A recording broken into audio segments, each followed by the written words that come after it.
Boa noite, Shavua Tov, uma boa semana para todos e todas.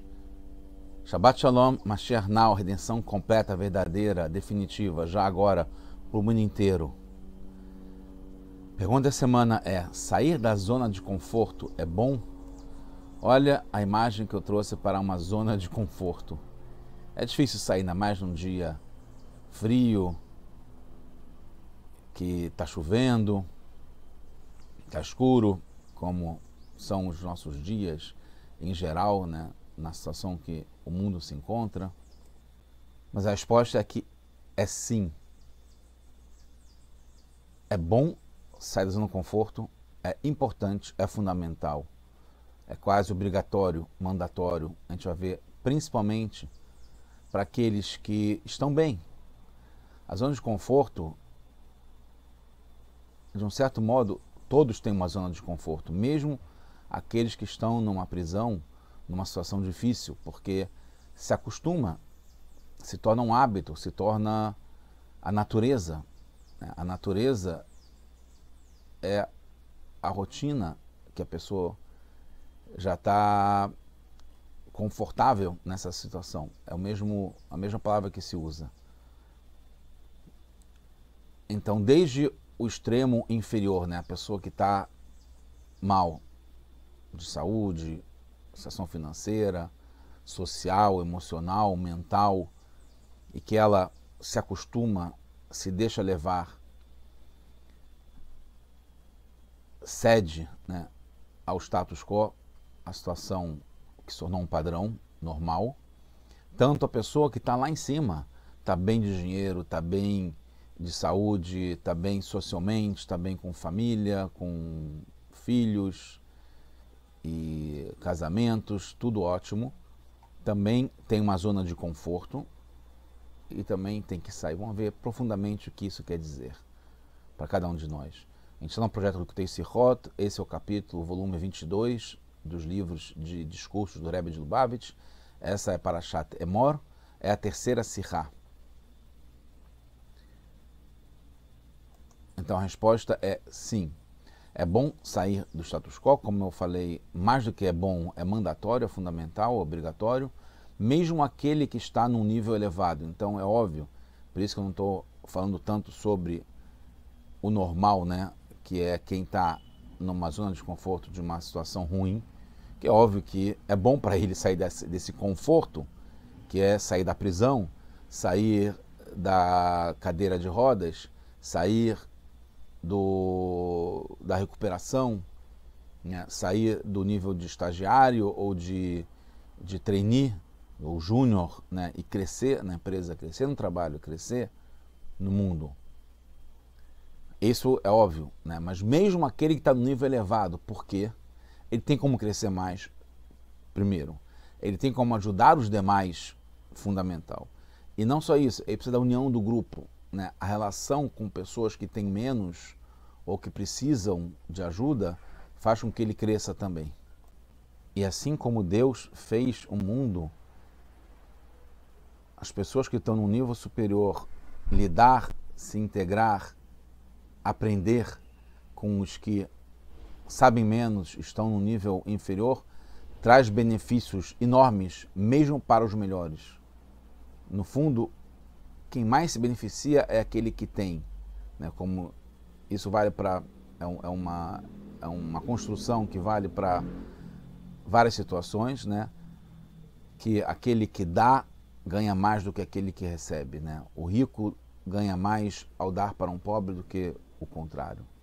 Está baseado de uma forma bem diferenciada em relação à festa de Sukkot, que tem essa Parashat Emor, fala sobre várias festas, né? Todas as festas, que a gente lê sobre isso em todas as festas.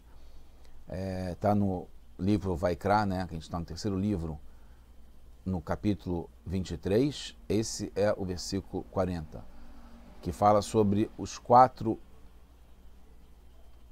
espécies, né, que a gente junta em Sukkot e sacode, né, chamado pelo nome genérico de lulav. O Lekartem Lachem Be'yom Rishon, vocês vão levar, vão trazer para você, vão pegar para vocês no primeiro dia da festa de Sukkot, Pri Etsadar, que é o etrog, um fruto de uma árvore frondosa, Kapot Temarim, né, galhos, né, ramos, folhagens de tamareiras, Anaf Etz Avot, né, essas folhas dessa árvore,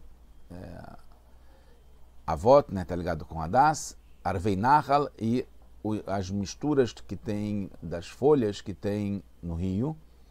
O Smartem, Lefnei Hashem Elokeichem, Shvat Yamim, vocês vão se alegrar durante 7 dias. Então fala sobre as 4 espécies para sacudir no primeiro dia de Sukkot, e na verdade a gente sacode todos os dias, menos no Shabat, durante os 7 dias da festa.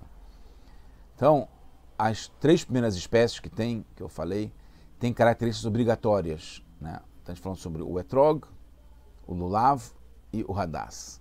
Né? Eu não trouxe aqui a foto, a imagem de cada um dos frutos, que não era mais importante sobre isso, o formato ou o que é cada um, mas a ideia é que esses 3 primeiros, tirando a aravá, que é a folha do salgueiro, que a gente usa comumente como aravá, que é o certo, o etrog, o lulav e o hadas, eles têm características diferentes em relação à aravá. O etrog precisa ser um fruto da árvore, pri etz, né, como está marcado aqui, hadar, que é especial, tem que ser especial. Um etrog seco, por exemplo, é inválido. Então, essa é uma característica do etrog, que se não for assim, é impeditivo. Por isso que é obrigatório que ele seja um pri etz, uma árvore, um fruto de uma árvore, hadar, que ele é especial. Uma das coisas que se explica sobre hadar e ser especial, que ele mora, dar é de morar, né? Mora durante todas as 4 espécies, as 4 estações na árvore sem estragar. O lulav, segundo, precisa ter as folhas juntas com o tronco, né, como é no lulav, que a gente sacode, chamado kapot temarim. Se não é assim, é inválido. Né? E não é de uma tamareira, mas é de uma palmeira que dá tâmaras. Tá? Então, essa é a definição. Então, se não for assim, é inválido. Tem que ser as folhas bem juntas. Né? Tanto nessa espécie de palmeira que dá tâmara, como mesmo nessa espécie, se tem uma folha, né, as folhas da tamareira ou da palmeira que dá tâmaras, que não estão juntas ou que durante a festa elas se abriram, não são mais kasher, não podem ser mais usadas. Então, características que invalidam se não for assim. Rodasse a mesma coisa. Precisa ter 3 galinhos saindo do mesmo ponto entrançado, né? Tem a opinião do Rav Kahana, que pode ser só 2, e os alunos, e um terceiro mais embaixo, os alunos usavam justamente esse tipo, mas o ideal, o certo, são 3, que é chamada Anaf Etz Avot. Se não é assim, as 3 juntas saindo do mesmo ponto, é inválido. Mas a 4ª espécie não fala o que é obrigatório, fala que é uma folhagem do rio. Inclusive, se pegar de outro lugar também é válido, porque tem a folhagem aravá, que nasce em árvore, né?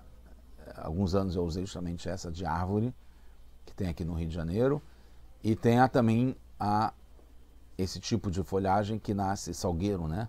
Que nasce no deserto. Então a pergunta importante é por que a aravá é a única sobre a espécie em geral, que fala arvei nahal, que são as folhas que nascem próximas ao rio. Né? Enquanto que cada uma das outras 3 fala a característica principal, que é obrigatório, se não tiver isso, ela é inválida. Então, não é sobre a espécie que a gente cumpre a mitzvah na prática, que é geralmente usada essa do rio, né? O salgueiro de rio. Fala da espécie em geral, que são as folhagens que nascem próximo ao rio, do tipo que nasce próximo ao rio. Podem ser outras. Em compensação, etrog, lulav e hadas fala especificamente o que é necessário. Por que isso?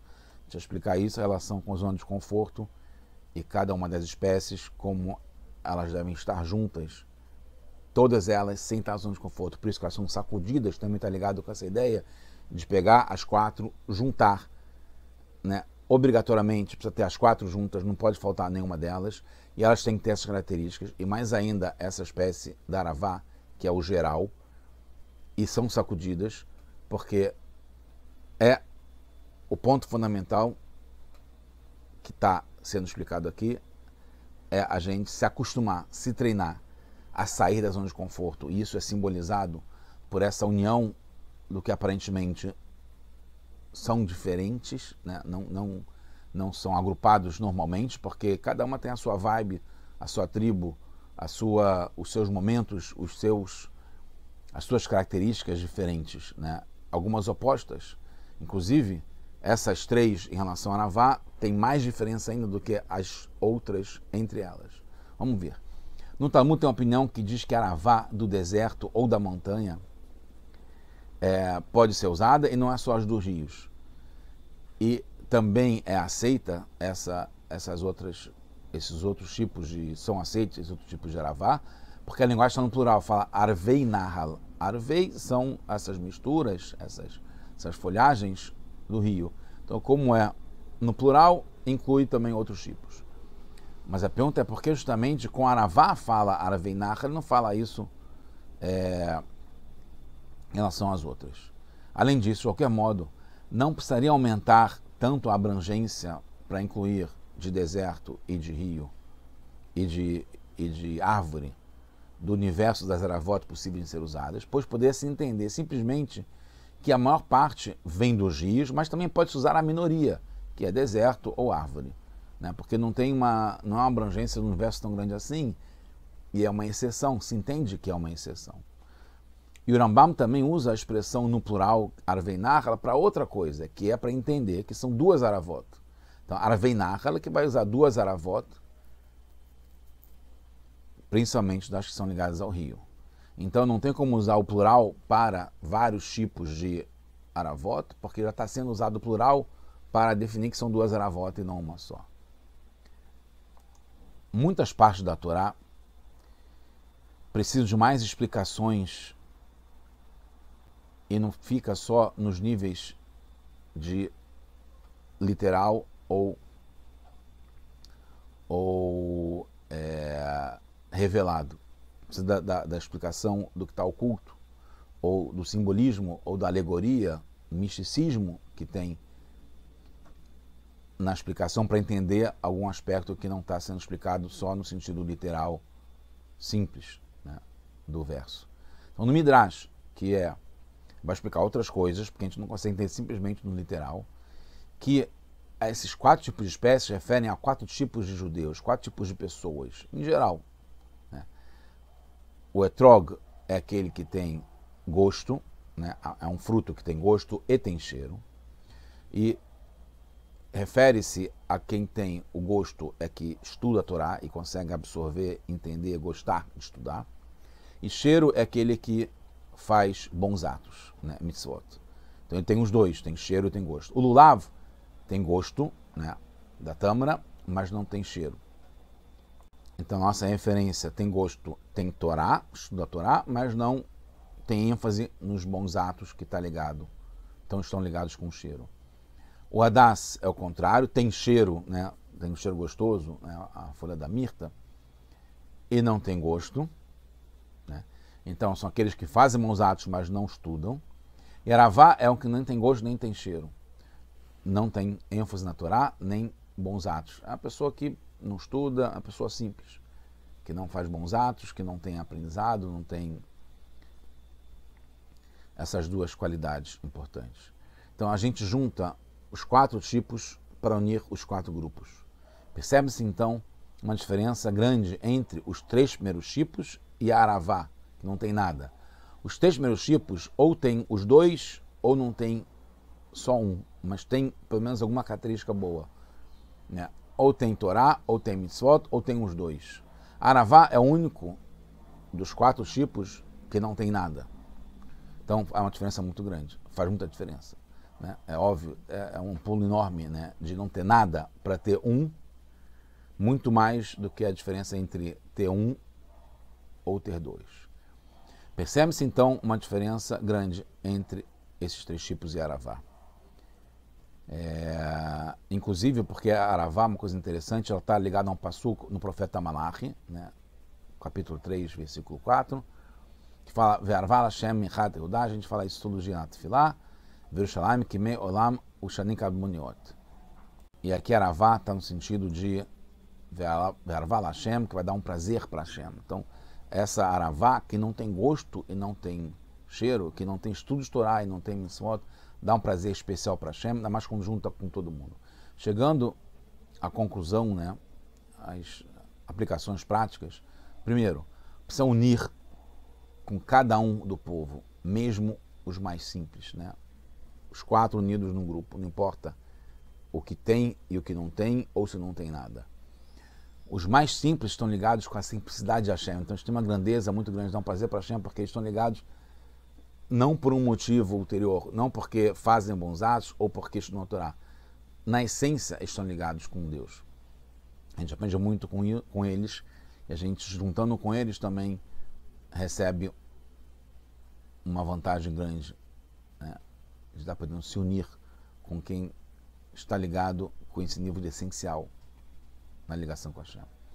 Segundo ponto, tem um modo diferente de conexão com os 3 primeiros tipos e a Aravá.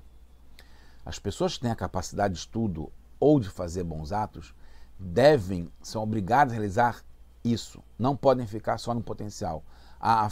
Vem de família de estudiosos, vem de famílias de filantropos que dão tzedakah, que dão caridade, que contribuem, ou que ele foi treinado para isso, ou ele estudou para isso. Se na prática ele não consegue aplicar, realizar o potencial, ela perde, porque ela tem essa missão. A pessoa simples já é diferente. Ela deve ser valorizada como ela é, mesmo tendo realizado o potencial, ainda mais porque ela não tem esse potencial. Ela tem a essência, mas ela não tem esse estudo. No final das contas, também chegarão no nível de estudo e bons atos na prática, mas por enquanto não tem. E terminando, que a gente percebe já o ponto fundamental. Para aquele que tem Torá, se ele não tem bons atos, é uma mancha pior do que aquele que não tem nada. É óbvio, mas vamos entrar um pouquinho nesse assunto. Por quê?